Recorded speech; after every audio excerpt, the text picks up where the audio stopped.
Hello, everybody, and welcome back to Nicktalksurvivor. My name is Nick, and today I will be giving my thoughts about Survivor Season 47, Episode 5. Now, I already wanted to have this episode out before Episode 6 came out, but as you can maybe hear, I got sick, and that just threw a wrench in all my plans. But I'm here now, so let's get into it. Alright, I want to start talking about the Survivor Social Hour. Now, I did not love this twist. I didn't hate it, but I didn't love it. I didn't really see the purpose of it other than to cause chaos maybe. Like really, they got one hot dog, no condiments, no sides, a beverage. Like, half the cast got a little bit of refueling, and I guess they got to know what really went down, even though there was no twists, no anything like that. I guess the main takeaway from it would be that it was to maximize the amount of relationships that are formed pre-merge. And this is something that Dr. Christian Hubicki has talked about before, where he talks about you want to mathematically maximize the amount of connection between the players. I don't really know what his point was with this whenever he's talked about it before, but he said it's way more entertaining when you have a bunch of people or every player mingling with the other players. That's why swaps are fun, because you get to see those new relationships that change the game. I much would have preferred a swap over a Survivor Social Hour. I thought it was going to be more interesting, more entertaining, but unfortunately it was not. But I didn't hate it. I thought we got to see Caroline play really well. My stock is maybe going up for her a little bit, but she is still very under-edited, and it's who is Caroline at times? But we did see her. She gave away that her and Sue were really close, which is kind of weird. You were telling people who your number one is. That was weird. I do sense a women's alliance brewing. And I'll get to Rachel in a little bit, but I think she played an important part in being there at the Survivor Social Hour. All right, the next thing I want to talk about is the chicken scenario.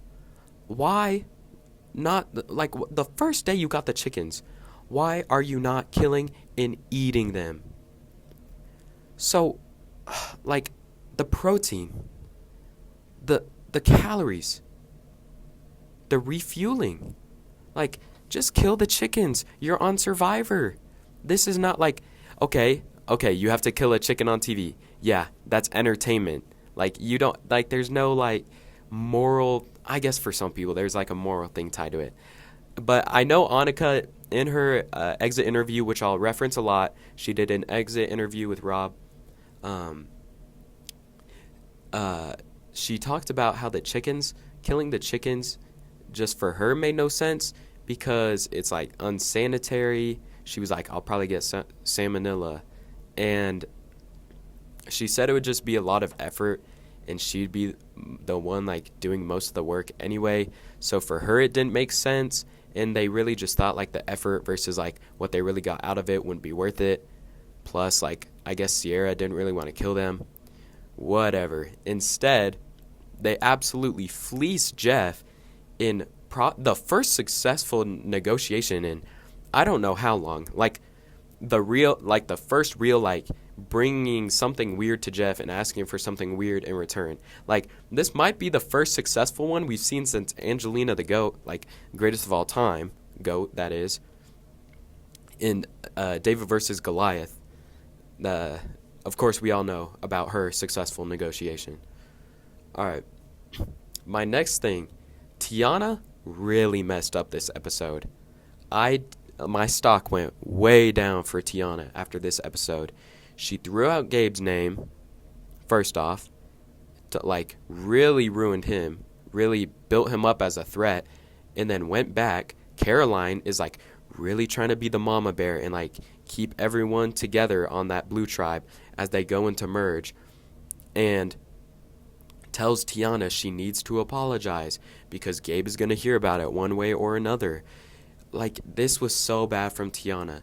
Like, Tiana needs to play her own game. She went to Gabe, or she listened to Caroline. Like, you're a grown woman listening to another grown woman going and apologizing to Gabe. Not even an apology. She's trying to downplay what she said. Like, either tell a lie or tell a better lie, or just don't apologize at all, because it's Survivor and he'll find out one way or another. But if you don't want to play with him, then you don't want to play with him. Like, I know you need to keep your options open, but now he really has bad thoughts about you, because he went and fact-checked what you said, and it's that simple. Now he knows you're lying to him, instead of just like saying, okay, Tiana's throwing my name out there. Now you've lied to his face, downplayed, and it's fact-checked with people who he's closer with than you are. My stock for Tiana went way down this episode. I hope that doesn't come to bite me in the butt, but right now, I don't love the position Tiana's in. Rome, of course, is overplaying still, but it's working. I don't know how, but it's working. It's working a little bit. What else? Oh yeah. Here, we'll get to the vote. So, Annika, I do think this was a pretty predictable vote. I think we've been building up this Annika versus Sam feud for a little bit now, and I really wasn't surprised to see her go. I do think she might be one of the only pre-mergers that lost their vote to be targeted in the new era, because typically we've seen this trend that people that lose their vote typically are safe for some reason. But she didn't have her vote. She felt comfortable. She got voted out. Great reaction. Very entertaining reaction. I wasn't surprised. What I was surprised about is Andy's monologue. He was doing a Jesse type of, let me walk you through what I'm going to do to these people as I'm doing it. Like, he read the scenario perfectly. He knew he was going to get a fake name. What did they do? They gave him a fake name. He knew that. He played along with it, and he ended up on top. It took 3 votes. There was 3 votes on her. It wasn't just Sam, okay? I do think Sam is the biggest winner out of this, because Sierra could have gone with the girls. Well, it would have been more difficult, because I guess there would have been a tie, but Sierra could have fought harder to keep Annika in the game. Instead, she stays with Sam, making Sam kind of look like the higher player in that relationship, and he gets to hold on to Andy for longer, which is someone who's in his pocket. I mean, yes, Sierra and Andy have an alliance, but I think Andy is a bit more in Sam's pocket. And Sam didn't have to play the idol. I thought that was a really good call out of Sam. No need to make Andy nervous, and I think it would be very entertaining if he uses that idol as a fake in the future or something like that. So I thought, of course, like every other episode, Sam is doing great. Andy is somehow building back up. It was a good episode for Andy, but I do think Sam gets the best out of this. Now, Rachel is someone I'm worried about come merge, because I could see a world where the other Gotham members just say, okay, Rachel's not really, she was out of the vote, we're not super with her, she can go early merge. I could see a world where that happens. Or I see Rachel immediately leaving. She made that relationship with, Caroline and Teeny at the social hour. She could go to that woman's alliance. And that is something I could see having some pull come merge. I think Rachel is smart enough to flip early, get a new alliance, and then be in a good spot come merge. Because the merge, we know the merge is coming next episode. It is extremely unpredictable. I don't even want to make a prediction for what's going to happen, because it's wrong. I don't like Tiana's chances.